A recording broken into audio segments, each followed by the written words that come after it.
Boa noite, meus amigos. Estamos aqui de volta. Como sempre, começamos invocando a Santíssima Virgem Maria, o Santo Padre Pio de Pietrelcina, para que roguem a Deus que nenhuma injustiça se cometa neste programa. Quero lembrar a vocês que de 7 a 12 de maio eu vou proferir aqui em Colonial Heights, Virgínia, o curso Conhecimento e Moralidade, cujo programa se encontra na minha página www.olavodecarvalho.org. Também lembrar a vocês que no curso de inglês para estudantes de filosofia da professora Margarita Noyes eles vão começar a estudar um excelente artigo de Vijan Guroyan, Awakening the Moral Imagination, Teaching Virtues Through Fairy Tales, despertando a imaginação moral, ensinando as virtudes através dos contos de fadas. Isso começará na próxima terça-feira, no site www.margaritalol.com. Quero pedir de novo a vocês que assinem a petição em favor do padre Paulo Ricardo, que está sendo vítima de uma grossa sacanagem. Agora não preciso mais dar aquele link todo complicado, porque você tem link para isso na minha página, www.olavodecarvalho.org, e também no site do Mídia Sem Máscara. E também para aqueles que quiserem, que vão até a página da www.averdadesufocada.com e deem o seu apoio ao Manifesto dos Militares, o que não significa que você tem que concordar com o conteúdo do manifesto. Apenas tem que defender o direito dos militares da reserva de expressar as suas opiniões sobre o que quer que seja, direito que está consagrado em lei e que está sendo negado pelo governo federal. Muito bem, aqui o Júlio Severo pede que eu dê uma opinião sobre este caso da Igreja Ortodoxa Russa, que quer proibir nacionalmente, proibir na Rússia inteira a propaganda gaysista para menores de idade. É claro que isso está certo e não tem ninguém que possa ser contra. Tá certo? Eu acho que qualquer propaganda sexual dirigida a menores de idade é uma sacanagem. E é um crime. É uma exploração sexual do menor de idade, evidentemente. Quanto mais você faz propaganda sexual para ele, você está induzindo a uma prática e tornando virtualmente uma vítima fácil de pedófilos, tá certo? Então é claro que isso tem que ser proibido, não só na Rússia como no mundo inteiro. Não é propaganda gaysista, qualquer propaganda sexual, meu Deus do céu. Quer dizer, esse uso e abuso, né, sexual das crianças já virou um negócio assim, instituição mundial. Né? E não é o caso de você perguntar onde isso vai parar. Fala, não, isso não vai parar. Isso vai piorar cada vez mais, Então, em princípio, essa medida está inteiramente certa. Agora, há o seguinte problema. O esquema de poder que atualmente governa a Rússia, ele está delineado nos planos do professor Alexandre Dugin, tá certo? Com o qual eu tive um debate meses atrás, debate o qual será brevemente publicado em livro, integralmente, pela Vide Editorial de Campinas. Então, se vocês acompanharem aquele debate, você vai ver que os planos, a estratégia global da Rússia é uma coisa de uma complexidade enorme. A ideia básica se originou no que eles chamavam antigamente nacional-bolchevismo. Agora não é mais nacional-bolchevismo, agora já chamam de esquema eurasiano, que é uma coisa um pouco diferente. Mas a ideia, entre outros aspectos, é fazer uma aliança entre tudo o que no mundo possa ser anti-americano e anti-israelense. Então isso inclui comunistas, nazistas, radicais islâmicos, extremistas de direita e de esquerda, tudo que possa haver no mundo, tá certo? Diante americano. E usando, vamos dizer, um discurso ao mesmo tempo revolucionário e tradicionalista, quer dizer, fundindo certos símbolos do pensamento tradicionalista, por exemplo, René Guénon, Júlio Zévola, etc., com a linguagem dos revolucionários comunistas. É uma coisa muito bem feita, tá, né? E da qual não pode resultar absolutamente nada de bom. Tá certo? Quer dizer, o próprio governo Putin é um exemplo. Por exemplo, o Putin diz que oferece asilo e proteção às pessoas que forem perseguidas no mundo por motivo religioso. Então seria ótimo se ele parasse de perseguir primeiro a igreja, parar de perseguir a Igreja Católica dentro da Rússia. Então você vê que esta oferta de proteção, né, é mais ou menos como aquela que Stalin oferecia aos exilados russos, quer dizer, os caras que saíram correndo da Rússia, né, durante a Revolução, que Stalin chamou de volta. E os caras chegavam lá e eles matavam. É uma coisa mais ou menos desse tipo, quer dizer, já é tradicional na Rússia. E, em segundo lugar, você precisa ver que esse apelo religioso do governo russo é uma das artimanhas mais perversas que alguém já concebeu ao longo de toda a história humana. Inclusive porque, eu acho que eu já mencionei isso aqui,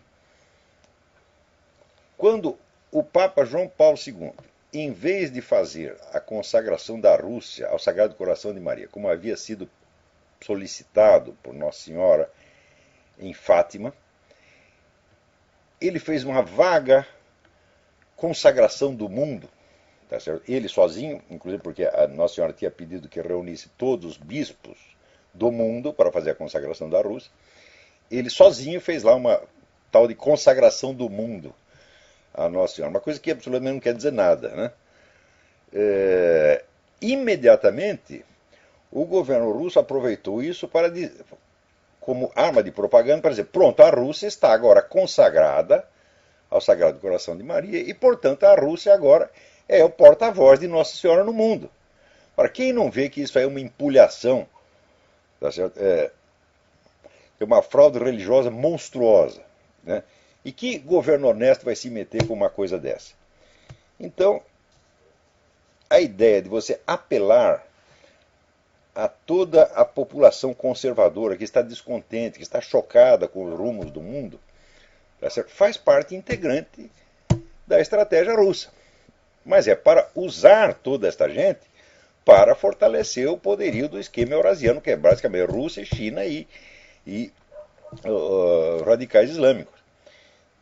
Então, não podemos nos opor a essa medida, ao conteúdo dela, mas devemos tomar extremo cuidado para que o apoio que nós dermos a isso não possa ser usado, tá certo, para fortalecer o esquema que é o autor da proposta. Tá certo?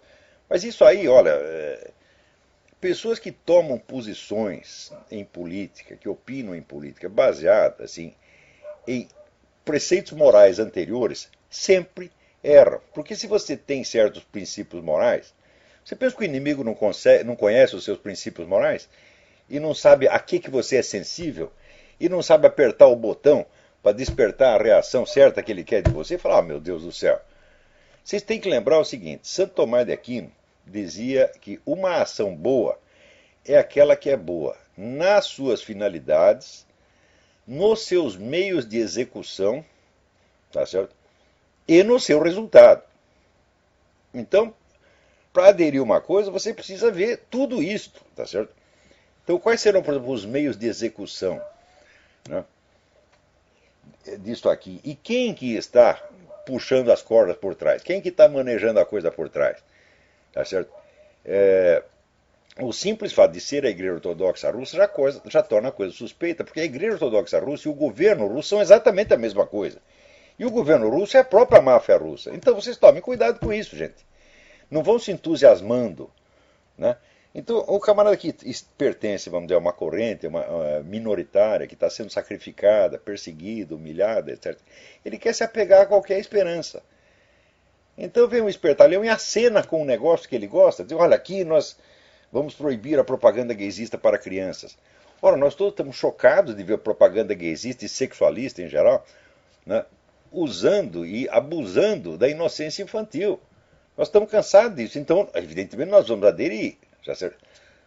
Só que quem nós estamos fortalecendo com isso? Então é preciso tomar cuidado. Ver, no mesmo sentido, nós temos que analisar este movimento contra o tal do Joseph Kony em Uganda. Joseph Kony é um guerrilheiro, é o chefe do grupo guerrilheiro, tá certo? Né, que diz que quer instaurar no mundo o reino do Velho Testamento, o reino bíblico. Então, para adiantar o expediente, ele já tem 27 esposas, tá certo? O cara, né, ele não é só na teoria, ele está lá na prática, ele é o rei Salomão. Tá vendo? Então, o sujeito é um maluco completo e ele usa muitas crianças, ele sequestra crianças, aliás, como todos os movimentos guerrilheiros fazem, sequestra crianças e as treina para integrar no seu movimento guerrilheiro. Então apareceu uma campanha internacional com ares humanitários, salvemos as crianças de Uganda, etc, etc, e incentivando o governo americano a mandar a tropa para lá. Quando você vai ver o negócio, bom, começou a aparecer também cidadãos ugandenses que, por sua conta própria, sem ser financiado por ninguém, sem ser dirigido por ninguém, apareceu no YouTube dando testemunhos. Testemunho número 1. O Joseph Kony está fora de Uganda, né? Está no Congo, vai fazer 6 anos. Então como é que você vai mandar a tropa para Uganda para pegar um sujeito que não está lá? Segundo, também faz 6 anos que o Joseph Kony não faz porra nenhuma. Não ataca nada. Então o perigo naquela região certamente não vem desse cara. Então você vê, ai, peraí, aí tem coisa por trás. Né? Quando você vai ver quem está financiando a campanha, né? George Soros. Né? Então o George Soros, evidentemente, quer usar as tropas americanas para ir lá ocupar regiões petrolíferas e aproveitar, quebrar a espinha dorsal de Uganda, quebrar a soberania nacional de Uganda. Só que tem o seguinte, Uganda é um país católico, governado por católicos. É um país, é o único país no mundo que conseguiu vencer a epidemia da AIDS. Não é manter sob controle, conseguiu vencer. Na base do quê? Da propaganda de trepe com menos gente. Pega a sua mulher, leva para sua casa e não enche o saco. Que é, evidentemente, a solução mais rápida e fácil do problema. Então, o mundo inteiro está revoltado com Uganda, né? E querem acabar com o país. Então, é isto. Você pensa que estava salvando criancinha? Não, você está fudendo com uma nação independente, uma nação honrada, uma nação que todo mundo deveria tirar o chapéu para Uganda, tá entendendo? Então, vocês viram lá, por exemplo, tem vários desses... Depois que surgiu a campanha, apareceram várias gravações, né? De cidadãos ugandeses contando a coisa. E você vê que é claro que é uma farsa. Olha, bom, vocês põem Kony, K-O-N-Y, 2012, 2012, vídeo is misleading. Quer dizer, o vídeo do Kony 2002 é enganador. Põe esse título e vai aparecer um monte de gravações, né, de pessoas simples, homens e mulheres que dizem, olha, que negócio de Kony? O Kony não está criando problema nenhum, ele não está nem aqui, o que vocês estão mandando tropa para pegar um cara que já foi embora há 6 anos? Né? Então, você não pode, ninguém pode aderir a movimento nenhum em nome de um valor abstrato. Quando é que vocês vão aprender isso, gente? Agora, esse pessoal, sobretudo o pessoal religioso, né? Religiosos e liberais e muitos conservadores também, são pessoas teóricas, eles gostam de doutrinas, valores abstratos, né? Como o pessoal dos direitos humanos. Então você ouve o nome de um valor que você aprecia, né? O seu coração já começa a bater mais rápido, você se sente emocionado e já quer aderir. Vocês são umas bestas quadradas, porra! Política não é assim. Política não é a respeito de valores. Política é a respeito de poder. Quando é que vocês vão entender isso? Então, quando você adere a um valor abstrato, não é o valor abstrato que você está promovendo. Você não pode colocar um valor abstrato na presidência de uma nação. Você coloca uma pessoa, um grupo de pessoas. A política é a respeito de pessoas e não de ideias e valores. Quando é que vocês vão entender isto? Outro dia eu estava lendo lá no meu querido amigo Reinaldo Azevedo. Aqui nós não combatemos pessoas, nós combatemos ideias, etc, etc. Fala, bom, é assim que a gente perde a briga. Fica na sua discussão de valores, né? Os caras deixam até você ganhar a discussão abstrata. Porque o que eles não querem, o que eles querem não é ganhar uma discussão, o que eles querem é ganhar poder. E o poder é uma questão de pessoas. Por exemplo, né, veja agora, o Procurador-Geral da República diz que o Zé Dirceu pode ser condenado até 111 anos de cana pelo mensalão. Diz que o mensalão foi a maior conspiração contra a presidente da República, o Estado brasileiro. E de fato foi. Porque eu lembro do Zé Dirceu, olha que coisa, como essa gente funciona. No tempo daquelas CPIs da década de 90, bastava aparecer, né, uma empreiteira que deu uma propina, né, para um vereador, né? Então já subia o Zé Dirceu ali na tribuna da Câmara e dizia: é um Estado dentro do Estado, né? É uma conspiração. Enquanto ele falava essas bobagens, eles mesmo, o PT, já estavam montando o Estado dentro do Estado, que mais tarde viria a se chamar mensalão. Né? Devia chamar o pirocão, porque é para enrabar a nação. Tá certo? Então, o cara fez isso. Agora, é uma luta de ideias, meu filho. Hã? Quer dizer, como é que você vai derrubar o mensalão na base das ideias? Não, você tem que pegar as pessoas e tirá-las dos seus cargos e botar na cadeia. Pessoas fisicamente, tá entendendo? Você pega o sujeito daqui e põe lá. Política se faz assim, é com pessoas. Então nós temos que parar com essa hipocrisia de dizer: estamos combatendo ideias. Eu não estou combatendo ideia com isso. Esse pessoal não tem ideia. Você acha que o Zé Dirceu tem alguma ideia, porra? Hã? E você acha que o Putin tem alguma ideia? Não, o Putin comprou o esquema do Dugin porque é conveniente para o poder nacional russo e para o poder pessoal dele e da curriola dele. Se amanhã ou depois esse esquema não funcionar, ele troca de esquema. Agora, ele, por exemplo, ele acha que é vantajoso ganhar a opinião conservadora mundial. Por quê? Porque ela está sem porta-voz. Você vê, por exemplo, no Brasil a maioria é conservadora. Tem um partido conservador? Não.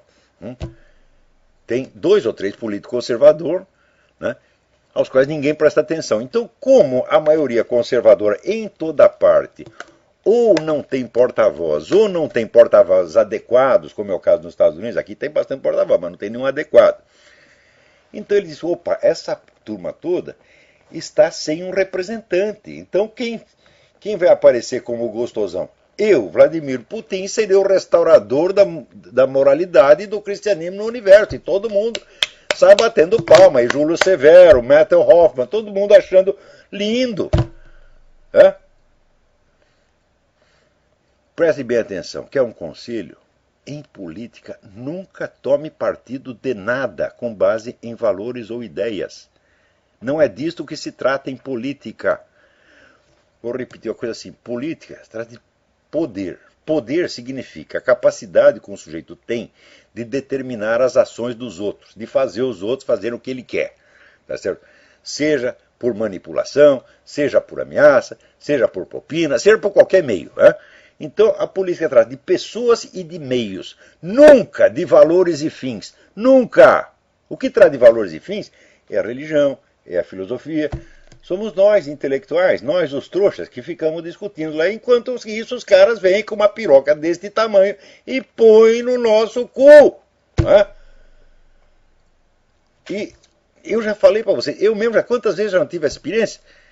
Eu ganho a discussão com um cara, mas ele ganha verba estatal. Eu não ganhei verba estatal nenhuma, nem quero. Se você quer saber, eu estou aposentado faz 15 anos, nunca vou buscar o dinheiro da aposentadoria, porque dinheiro do governo não quero nem merecido, quanto mais imerecido. Agora, esse pessoal vive disso. Eles são, para usar a expressão do Gilberto Amado, são colecionadores vorazes de subsídios. Então é isso que eles querem. Eu perdi a discussão com o Olavo, não tem importância, eu vou lá no ministério, pego um pouco de dinheiro, o Olavo fica na merda e eu fico aqui gostosão. Então, só acontece o seguinte: eu sei disto, e eu sei que eu não sou político, tá certo? E eu sei que eu não estou competindo com eles na mesma esfera, só que eu não sou trouxa, tá certo, de jogar com eles um jogo no qual eu só posso perder. Então é o seguinte: eu aqui não denuncio ideias, denuncio pessoas e atos. Por exemplo, você combater o crime. Como é que você pode combater o crime sem combater o criminoso? Me explica. Daí vem todo mundo aquela conversa: nós temos que odiar o pecado e não o pecador. Odiar, mas não é castigar. Como é que você vai castigar o pecado sem castigar o pecador? Como é que você vai castigar o crime sem castigar o criminoso? Me explica como é que faz isso, porra, porque isso é mágica. Então não se trata de combater. Então é a mesma coisa: ver um sujeito assaltar você, a sua casa, né? Matar sua família, estuprar sua mulher, suas filhas, e você diz, não, vamos sentar aqui e discutir a nossa interpretação do Código Penal. E você vai ganhar discussão de ideias com o cara. Vocês estão fazendo isso, porra. Então, ó aqui, ô Júlio, eu quero você muito bem, você é muito boa pessoa. Larga de ser trouxa, vai acreditar em Vladimir Putin, porra, pelo amor de Deus. Methel Hoffman, excelente pessoa. Né? Então, aceitem a proposta em si, mas advertindo que tem um jogo de poder por trás, com o qual vocês não compactuam. É muito simples. Né? Vamos se ver um cara aí dizendo, olha, eu sou contra estuprar criancinhas de 3 anos. Eu sou contra você matar sua mãezinha. Fala, também sou contra. Claro, mas precisa ver por que você está falando isso, onde é que você quer chegar com isso e qual é a vantagem que você tá, política que você está querendo tirar disso aí. Né? Mas parece o seguinte, o brasileiro é um povo que viveu na pindaíba durante tanto tempo que ele só concebe malícia quando tem dinheiro envolvido. Por exemplo, no tempo da discussão do Foro de São Paulo, né, todo mundo só queria saber se não existe uma cumplicidade financeira, se o PT não está levando dinheiro das Farc, então não tem problema. Mas quem disse que o PT está atrás de dinheiro, porra? Hã? O PT está atrás de poder. Quem tem poder não precisa de dinheiro. Hã? Eu conheci um sujeito, eu não vou dar nem o nome, não quero lembrar essa figura. Era um desses pseudo-guru que enganava todo mundo. E ele estava sempre no hotel de 5 estrelas, andando de Rolls Royce, não tinha uma moeda no bolso. Nunca! Hã? E ele dizia assim, eu não preciso de dinheiro, eu tenho pessoas na minha carteira. Outra coisa que eu vou lembrar para vocês. Vocês devem se lembrar da figura do ex-presidente Jânio Quadros. O Jânio Quadros era um pobretão, era um professor de português do Mato Grosso, que de repente subiu na política. Então um dia num comício eu perguntava para ele, doutor Jânio Quadros, como é que o senhor conseguiu dinheiro para toda esta campanha? Né? O senhor tem que nos explicar isso aí. O Jânio pensou um pouquinho, enfiou a mão dentro do bolso, como que estivesse procurando um cigarro, e disse, o senhor tem um cigarro, por favor? Apareceu 20 pessoas oferecendo um maço de cigarro. Ele disse, foi assim. É assim que as coisas funcionam, meu filho. Você acha que Stalin precisa ter dinheiro no bolso? Ou Hitler? Vocês estão loucos. O poder, olha, note bem, o poder é substancialmente o poder de matar. A forma mais simples e elementar do poder é o poder de matar. Quem tem o poder de matar não precisa de dinheiro. Quando é que vocês vão aprender isto? Quando você é assaltado na rua, o assaltante é sempre mais pobre do que você. Com a diferença seguinte, ele está armado e você está desarmado. É esta a diferença. Então, também eu assisti um filme que eu já esqueci o nome, um filme com Robert Stack. O sujeito era um malandro, um picareta americano, solto, lá em Tóquio. Né? Então, de vez em quando, quando ele ficava sem dinheiro, ele entrava num bar, chamava o gerente, dava 3 porradas no gerente e falava, me dá $20. O cara, $20 por quê? Para proteção. Proteção contra quê? Contra pessoas como eu. É assim que o negócio funciona, porra. Então, no Brasil, se não tem questão de dinheiro envolvido, eles acham que não tem malícia nenhuma. Neste mundo mesmo, existem bens que são infinitamente superiores ao dinheiro. O dinheiro é um fetiche de classe média e de pobre. Pobre acha que o dinheiro pode tudo. Fala, não, meu filho, que pode tudo é as armas, é o poder de matar. Você está entendendo? Claro que a arma às vezes custa dinheiro, mas não custa tanto não. Tá entendendo? Você, para intimidar uma nação inteira, quantas pessoas armadas você precisa ter? Olha, você com 200 guardas armados, você põe uma nação de joelho. Muito bem. Agora, aqui essa semana aconteceram coisas de uma importância fora do comum. Primeiro, a CBS, que é uma rede nacional de televisão, fez uma reportagem inteira, muito correta, muito isenta, contando tudo sobre o comitê de investigação do xerife Joe Arpaio, que comprovou que os documentos do Obama são falsos, a certidão de nascimento e o certificado de alistamento militar. É um negócio extraordinário, porque de início houve um bloqueio total. Não era para falar do negócio. Daí o chefe do comitê de investigação, que é um investigador aposentado, chamado Michael Zullo, quem fez a investigação não foi o xerife Joe Arpaio, ele pediu voluntários, os voluntários se apresentaram, tá certo? E esse cidadão Michael Zullo conduziu as investigações. Então, o Michael Zullo disse que vários repórteres contaram para ele que tinham recebido ameaças de morte, demissão, processo, investigação pelo FBI e tal, se noticiassem a coisa. Então, está explicado como é que o governo conseguiu abafar esse negócio da investigação do Joe Arpaio. Só que sim, agora furou, apareceu na CBS, agora é a mancha de batom na cueca. Pior, o negócio da CBS apareceu por quê? Apareceu 3 dias depois de o Pravda, jornal oficial russo, ter denunciado a conspiração do silêncio da mídia americana. Você vê que coisa, antigamente era o Pravda que escondia, a mídia americana que revelava. Agora inverteu. A mídia americana esconde e o Pravda estoura o balão. Não é uma maravilha? Veja até que ponto chegou o controle da mídia nos Estados Unidos que o Pravda tem que vir dar uma lição de jornalismo para esses filhos das putas. Né? Então, para vocês verem o negócio, ó aqui, presta atenção, veja esta, vejam isto aqui, tá claro aí na tela? Tá vendo o carimbo? Veja este carimbo, que é o carimbo autêntico da remessa de uma coisa pelo correio, e aqui o carimbo do certificado de alistamento militar do Obama.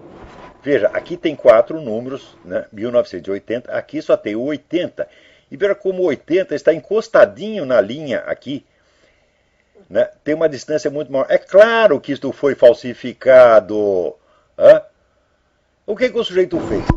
Veja, o Obama, ele não tinha certificado de alistamento militar. Né, que não é bem um certificado de alistamento, é diferente. É um documento pelo qual o cara simplesmente se coloca à disposição das Forças Armadas se for convocado. Então, como os documentos do Obama estavam todos furados, estava faltando coisa pra caramba, em 2008, quando ele se lançou candidato presidencial, algum assessor deve ter soprado para ele, o presidente precisa arrumar um certificado militar aí e tal. O Obama assinou um em 2008 e carimbou como se tivesse mandado em 1980. Né? Então, isso quer dizer, ele assinou em 1980 um documento que só viria a ser impresso em 2008. Quer dizer, 28 anos antes de antecedência, uma volta completa do planeta Saturno. Né?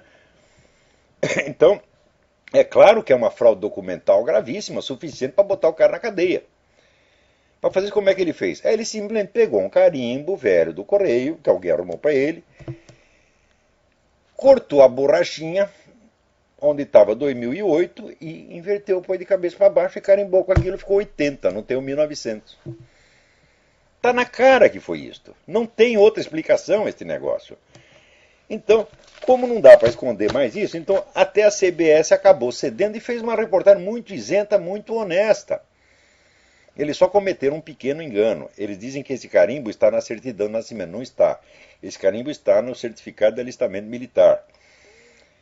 A certidão de nascimento também é falsa. Ali, como é, a mancha de batom na cueca. Não tem como alegar que é autêntica.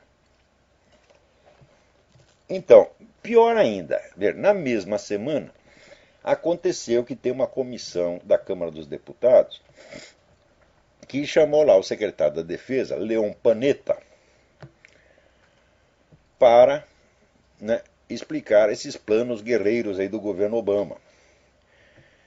E o Panetta disse o seguinte: antes de atacar, nós vamos consultar as entidades internacionais, a ONU e a OTAN, para obter a base legal para a ação militar.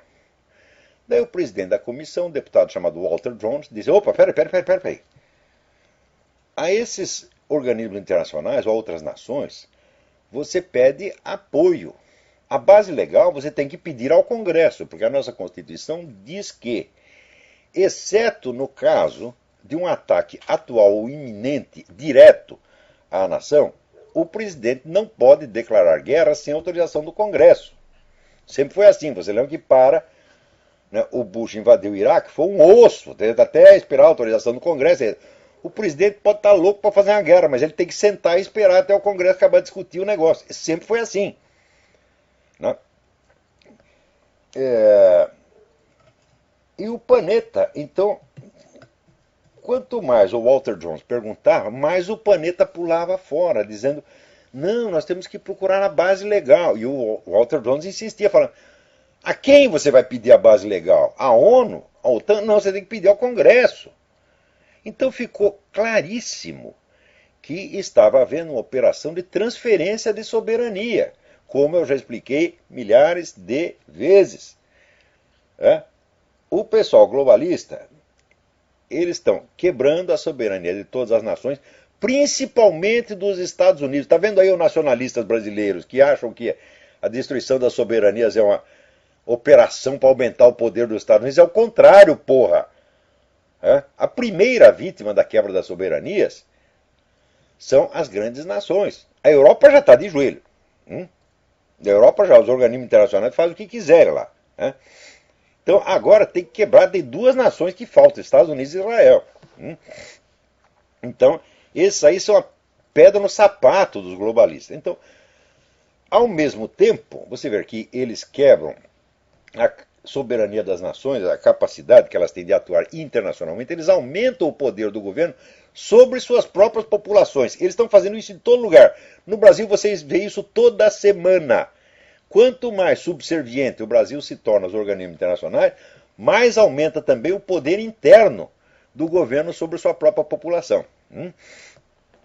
Daqui a pouco eu vou comentar mais sobre isso. Mas acontece então que o presidente da comissão lá, o Walter Jones, eu estou perplexo, eu nunca esperei ouvir alguém dizer uma coisa dessas.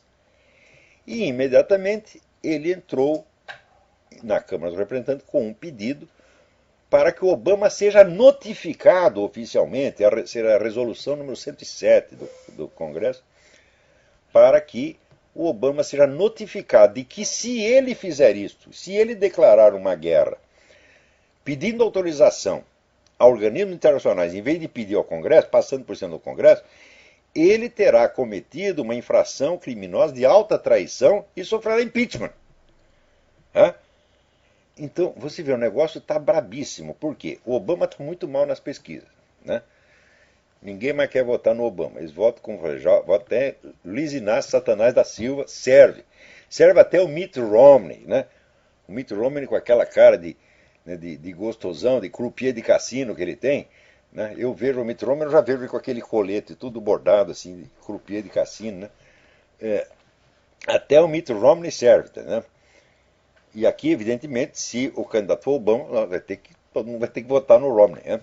Como diz, toma um engove e vote no Romney. Como eu, muitas vezes, tomei engove para votar em Fernando Henrique Cardoso. Tá certo?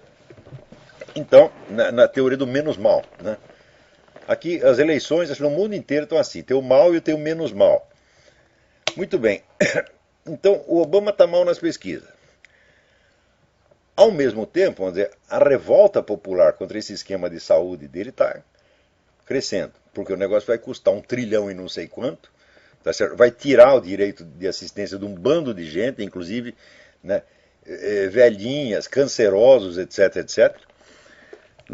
Também o pessoal está assustadíssimo com os cortes militares dele, porque o Obama ele fez um monte de cortes no orçamento que vai para as tropas que estão em combate, estão lá levando tiro. Mas ele não quer demitir ninguém dos funcionários civis das Forças Armadas que estão em Washington. Então, pau no cu do soldado, mas a burocracia não, a burocracia é a queridinha, a menina dos olhos do Obama. Todo mundo está vendo isso, está entendendo? E, nessa altura, o idiota ainda está arrumando uma briga muito feia com o Congresso, porque isso que ele fez é humilhar o Congresso. O Panetta chegou a dizer o seguinte, olha, nós vamos lá falar com os nossos aliados internacionais e pedir que eles nos deem uma base legal para a ação. E se tiver a base legal, daí a gente vem aqui e informa o Congresso. Quer dizer que nós vamos ser informados apenas? É um negócio de louco. Quer dizer, é claro que o sujeito está implantando uma ditadura aqui, com o negócio do Defense Authorization Act. Outra coisa, pior, na mesma semana. O diretor da CIA, agora esqueci o nome do filho da puta, estou ficando velho, tem importância. Também foi no Congresso e os deputados perguntaram: escuta, esse Defense Authorization Act autoriza vocês a matarem cidadãos americanos no exterior ou também autoriza a matar aqui dentro? O cara não respondeu nem sim nem não, muito antes pelo contrário. Como direi, pulou fora. Quando ele tinha, obviamente, a obrigação de dizer não. O governo não pode matar cidadãos americanos sem o devido processo legal. Se quer para condenar um nego à morte, ele tem que prender, fazer um processo com direito de defesa, julgamento pelo júri, e se for condenado à morte, ainda assim, tem direito de apelar, etc. Daí, no fim, pode ser executado. Agora, essa lei que o Obama assinou no 31 de dezembro, todo mundo bêbado, naquele dia que está todo mundo bêbado de fim de ano, para ninguém perceber, e essa lei dá ao presidente o direito de mandar matar quem ele queira, sem processo, sem habeas corpus, sem porra nenhuma. E daí ninguém vai poder discutir. Ou seja, é uma ditadura, evidentemente. O presidente tem o direito de matar o cidadão sem dar satisfação a ninguém. O presidente tem o direito de declarar guerra sem consultar o Congresso. Acabou a democracia, meu Deus do céu. Claro que o Obama é um perigo, é claro que o Obama é agente estrangeiro, essa coisa precisa ser muito besta para não enxergar uma coisa dessa. E quem ainda duvida do negócio dos documentos é um idiota completo, tá certo? Ou então é parte interessada. Ou então é louco, sofre de síndrome do piu-piu. Que negócio, será que eu vi um gatinho? Né? Então, aliás, falando nisso, você veja, aqui tem um projeto de lei que está circulando aí, que obriga o sujeito para retirar um remédio numa farmácia, remédio receita, o médico te dá uma receita, você entrega na farmácia para eles preparar a receita, quando você vai retirar, você precisa ser identificado pela íris ou apresentar impressão digital. Veja o nível de controle que o governo está querendo ter sobre as pessoas. Quer dizer, a sua assinatura não basta, o seu documento não basta, precisa de identificação física. É o negócio aí do anticristo, a marca da besta na sua mão, na sua testa, ou no seu cu. Né? Então,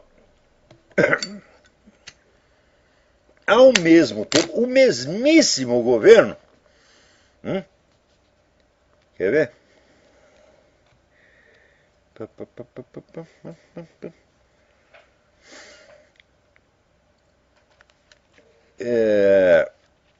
Lá no estado do Texas, votaram uma lei estadual que obriga o eleitor a apresentar uma identidade na hora de votar, uma identidade com fotografia. O governo está contra, dizendo que isso aí é perseguir, é discriminar os hispânicos, que já está pressupondo que os hispânicos não têm documento. Então, se não precisa de documento para votar, meu filho, você pode votar em 40 zonas eleitorais, você vai de uma em uma, e vota quantas vezes você quiser. Dá outro nome, dá o nome do falecido e pronto, ninguém vai te pedir documento. Então significa assim, para votar você não precisa apresentar documento. Mas para retirar uma porra do antibiótico na farmácia, você precisa ser identificado pela íris. Que nem se fosse coisa assim, sabe, prisão de segurança máxima, que o sargento para entrar lá tem que olhar na maquininha para a maquininha reconhecer, senão não entra. Quer dizer, você veja, o nível de controle que eles exigem numa coisa inócua e o nível de descontrole total que eles precisam na eleição para poder reeleger o filho da puta de novo, porra. Quer dizer, vale tudo. Então, o que o Obama está fazendo aqui, ele está devastando, está destruindo tudo. E, para refazer o que ele desfez, olha, precisa de alguém melhor do que o Mitt Romney, porra. O Mitt Romney é meia bomba. Então aqui nós estamos torcendo pelo Rick Santorum, eu não sei se ele tem a envergadura, a inteligência para isso, mas pelo menos é o seguinte, ninguém jamais levantou a boca para acusar o Rick Santorum de desonestidade nenhuma. Então ele é que nem era o Itamar Franco no Brasil. Você pode achar que o QI dele não é muita coisa. Inclusive quando o Itamar Franco foi nomeado embaixador em Portugal, disse que só tinha um problema, ele ia ter alguma dificuldade com o idioma. Mas era uma pessoa íntegra. O Itamar Franco jamais roubou palito de fósforo.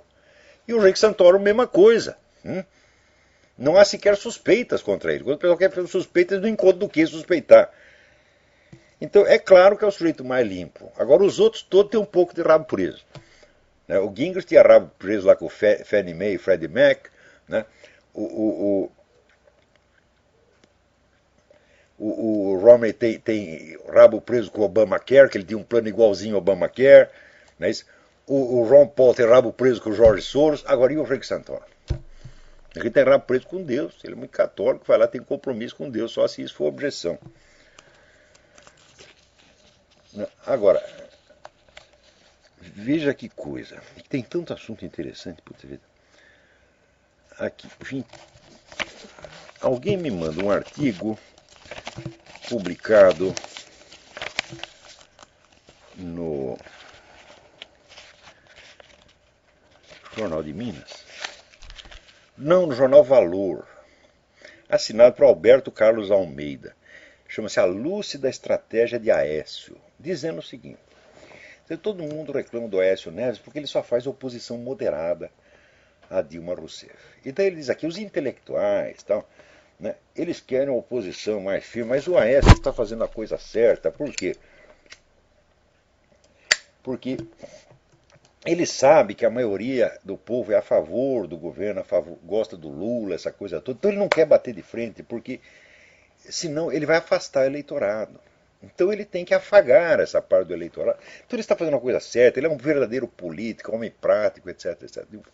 Ai, meu Deus do céu, eu já ouvi essa conversa tantas vezes no Brasil, mas tantas vezes. É o seguinte, aqui, esse Alberto Carlos Almeida, ele diz, não, por outro lado tem os intelectuais, que só teorizam, por outro lado tem os políticos práticos, que sabem o que fazer, e o Aécio Neves sabe o que fazer. Olha, eu já vi intelectuais dizendo a mesma coisa que você está dizendo milhares de vezes. Que você tem, vamos dizer, que afagar o eleitorado do adversário e ganhá-lo para você. Tá certo? E que, portanto, você não pode ter uma conversa muito diferente, uma conversa que faça, vamos dizer, uma oposição escandalosa a ele. Você não pode, você tem que contornar as diferenças ideológicas. Eu digo, se você pensar exclusivamente em termos eleitorais, você está certo. Mas pensar exclusivamente em termos eleitorais foi o que acabou com a direita no Brasil. Então, assim, você usa o discurso do adversário, você afaga o eleitorado dele, etc. Você se elege. Então você ganhou a vitória eleitoral e você deu a vitória ideológica para ele. Isso quer dizer, você vai estar no poder, mas você vai estar sob o controle da hegemonia ideológica do adversário. Que é o que acontece, por exemplo, com Zé Serra, aconteceu com Fernando Henrique Cardoso. Tá certo? Então, você é eleito pela direita para fazer o que a esquerda quer. Isso é fácil. Se é só isso que o Aécio quer, mas ele pode se eleger. Só que vai ser mais um sujeito que sacrifica o país à sua carreira política. Então isso não é oposição verdadeira. Não é oposição de maneira alguma. É uma apenas disputa interna dentro do esquema da hegemonia ideológica. Então precisa ver o seguinte. O que você quer? Você quer eleger um sujeito? Você quer um carguinho? E no carguinho você vai fazer tudo que o seu inimigo quer? Ou você quer mudar o curso das coisas? Se é para mudar o curso das coisas, meu filho, você tem que obter uma vitória não somente eleitoral. Você tem que obter uma vitória ideológica, uma vitória estratégica, uma vitória moral. Você tem que vencer o movimento inteiro. Não é ganhar uma eleição, meu Deus do céu. Que coisa mais pequena, mais boboca. Era dessa turma que Lenin ria dessas pessoas, porra. E qualquer comunista com um pouco de treino sabe que esse pessoal que só pensa em eleição, eles são os trouxas, eles são que nem o porquinho que você engorda para matar no fim do ano. Você veja, por exemplo, esses itens de propaganda gaysista, essa coisa toda, isso aí é a menina dos olhos do movimento esquerdista.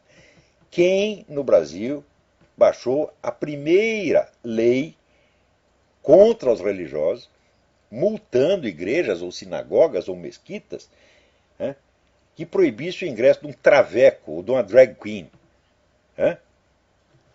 Foi o Alckmin. Então, tá vendo? Você elege o cara, ele ganhou a eleição, só que é o seguinte, ele vai ter que fazer o que o adversário quer. Então, é uma vitória eleitoral pessoal, que não beneficia em nada aqueles que votaram nele. Quer dizer, é a institucionalização da traição. Então, esse é um político profissional. Falou, não, meu filho, isso é vigarice. Só que é uma vigarice inconsciente, você não sabe o que é. Isso porque a sua cabeça, você que se acha tão superior a todos os intelectuais, dos quais você é um, evidentemente, você nem sabe que essa sua conversa a favor da esperteza eleitoral é conversa padronizada no Brasil. Você acha que está dizendo uma novidade? Eu já ouvi 500 vezes, já escrevi sobre isso. Essa é a falsa esperteza do político de interior que só pensa em voto. É? Ganhar a eleição não é nada, meu filho. O que você tem que ganhar é o poder sobre a sociedade brasileira. Você tem que ganhar o controle da mídia, o controle das escolas, o controle da cultura. Aí sim você determina para onde vai o país. Mesmo que você não tenha um puto de um cargo. Mas isso os comunistas entendem, você não, porque você, o burguês liberal, ele só gosta de raciocinar em termos institucionais. Né? Ele confunde a instituição com o poder. Ele confunde cargo com poder. Meu Deus, até quando, hein? Até quando? Peraí, tem alguém na linha aí?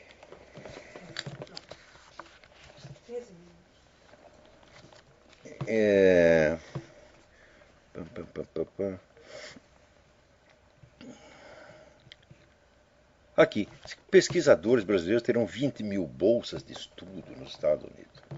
20 mil bolsas de estudo. O programa inteiro da dona Dilma são 75 mil bolsas. Meu Deus, com dinheiro de 75 mil bolsas, você monta uma universidade de primeiro mundo. Ali em Sorocaba, em São Tomé das Letras, né? Em Jardim Cudamãe. Você está entendendo? Quer dizer, que história é essa de 75 mil bolsas de estudo? Quer dizer, esse é jogar dinheiro fora, meu Deus. Você não tem que levar o brasileiro para estudar no exterior, você tem que trazer os professores do exterior para ensinar no Brasil. É? Quando eles fizeram a USP, começaram muito bem, eles trouxeram grandes professores do exterior, matemático, Luigi Fantapié, o filósofo Etienne Souriau, e começou muito bem, foi depois que cagou. Mas fizeram a coisa certa. Não tem que pagar o brasileiro para estudar no exterior, tem que pagar o professor do exterior para vir ensinar no Brasil. É? Isso é picaretagem. E tem gente achando lindo. A imprensa estrangeira diz, olha a Dilma como é maravilhosa, fez esse programa, etc. Porra! Você não vê que quanto mais a mídia internacional fala bem do Brasil, mais crime tem, pior fica a nossa educação, mais aumenta o nível de corrupção. Vocês não estão percebendo que esses caras, eles são que nem a raposa da fábula, a raposa e o corvo do La Fontaine. Maître Corbeau sur un arbre perché, tenait dans son bec un fromage. O corvo estava lá com queijo na boca, daí chega a raposa e diz, como você é lindo, como você é maravilhoso. Daí o bobão do corvo fica desvanecido, abre a boca e deixa cair o queijo, a raposa pega o queijo e come. Quando é que vocês... Isso aqui é uma lição que davam pra gente quando era criança, porém vocês não aprenderam até agora. Cada vez que a mídia internacional fala bem do Brasil, vocês acham maravilhoso, vocês acreditam e abrem a boca e deixam o queijo cair, porra. Até quando vão acreditar? Veja essa gravação que tem na mídia brasileira, aquela moça, pessoa simples, falando para esses agentes abortistas. Vocês todos são instrumentalizados por essas ONGs internacionais, Fundação Ford, Fundação MacArthur, etc, etc. Vocês são empregadinhos dessa gente. É essa mesma gente que manda publicar essas coisas. Olha, publica o negócio dizendo que o Lula é maravilhoso, que a Dilma é do caralho, tá entendendo? E o brasileiro lê isso e tem orgasmo, né? Mais uma vez o mundo se curva ante o Brasil. Putz, a vida. O vídeo está lá no Mídia Sem Máscara, é isso mesmo. Agora,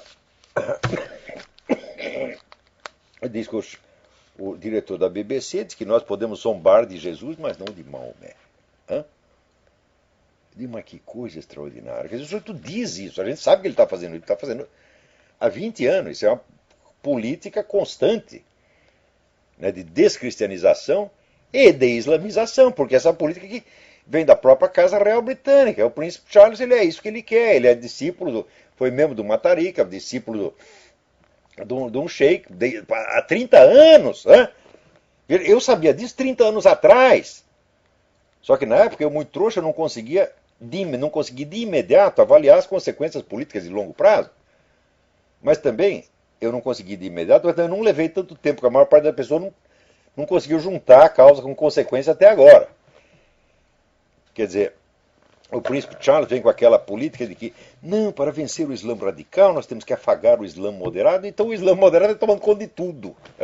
E quando você vai ver, os moderados e os radicais são as mesmas pessoas. O sujeito é moderado na segunda, quarta e sexta, e é radical terça, quinta e sábado.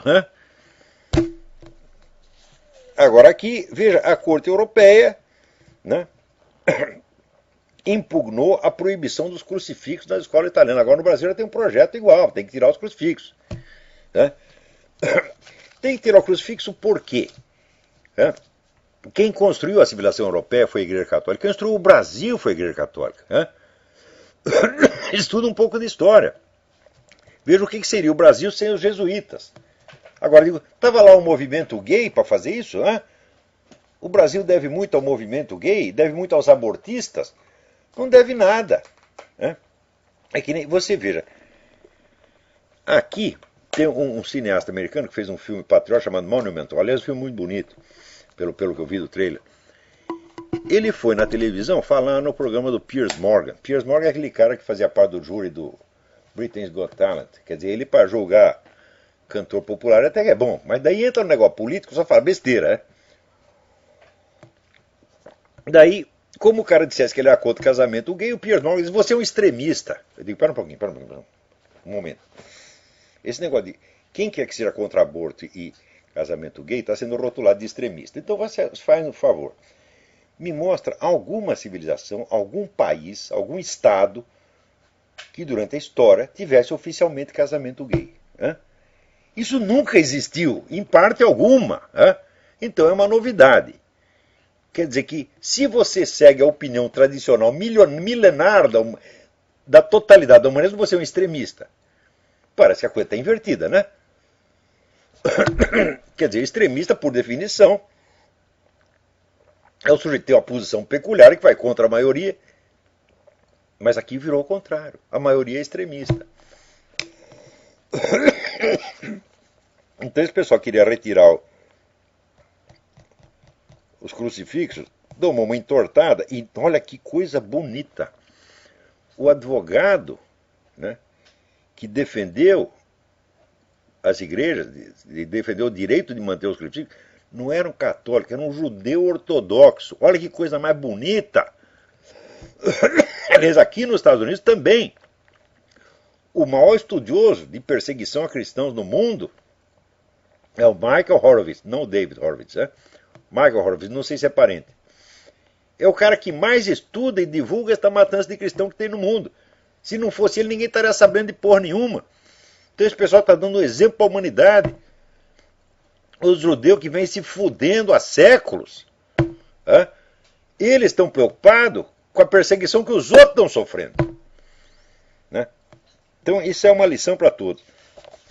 E olha, quer saber? Meu tempo acabou. Até a semana que vem, muito obrigado.